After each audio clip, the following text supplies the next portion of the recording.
बुलेटिनची सुरुवात करणार आहोत एका धक्कादायक बातमीने। ग्रामपंचायत निवडणुकीमध्ये कोट्यधीश उमेदवार असल्याचं समोर आलेलं आहे। खारघर ग्रामपंचायतीच्या एका उमेदवाराची संपत्ती तब्बल 200 कोटी रुपये इतकी आहे। लीना अर्जुन ग्रामपंचायतीच्या आतापर्यंतच्या सर्वात श्रीमंत उमेदवार ठरलेल्या आहेत। आपण बघतोय की 200 कोटी रुपयाची संपत्ती त्यांनी जाहीर केलेली आहे त्यांच्या प्रतिज्ञापत्रामध्ये, आणि ज्यांनी ही संपत्ती जाहीर केली त्या उमेदवाराचं नाव आहे लीना अर्जुन। या आतापर्यंतच्या ग्रामपंचायतीच्या सर्वात श्रीमंत उमेदवार ठरल्या।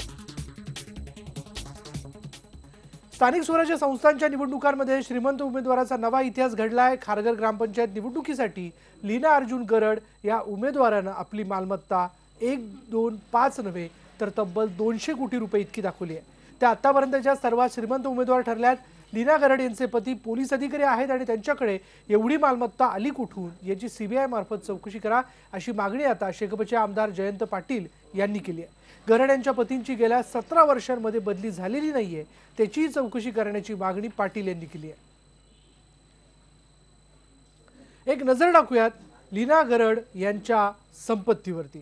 लीना गरड यांच्याकडे आहे 17 चारचाकी वाहनं, 9 truck, Maruti van, Honda city, Fortuner, Scorpio अशा गाड्या त्यांच्याकडे आहेत आणि सर्व गाड्यांचे नंबर 100 म्हणजे VIP नंबर आहे। हा 100 असा नंबर आहे।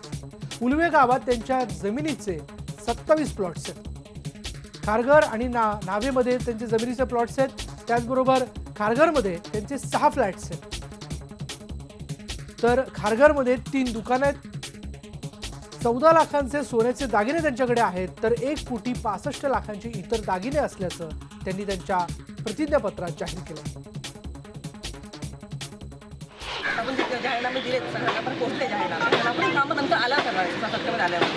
आणि काय असतं आपल्या मूलभूत आपण कशा प्रकारचा आपण विकास करणार आहोत, आपला काय अजेंडा आहे आपल्या पार्टीचा ते आपण ऑलरेडी आज सगळं सांगितलं आहे।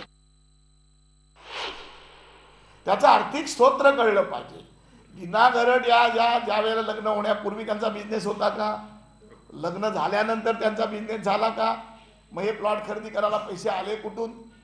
आणि विशेषतः एक संशयास्पद असं आहे, 17 वर्षे ते एका ठिकाणी आहेत।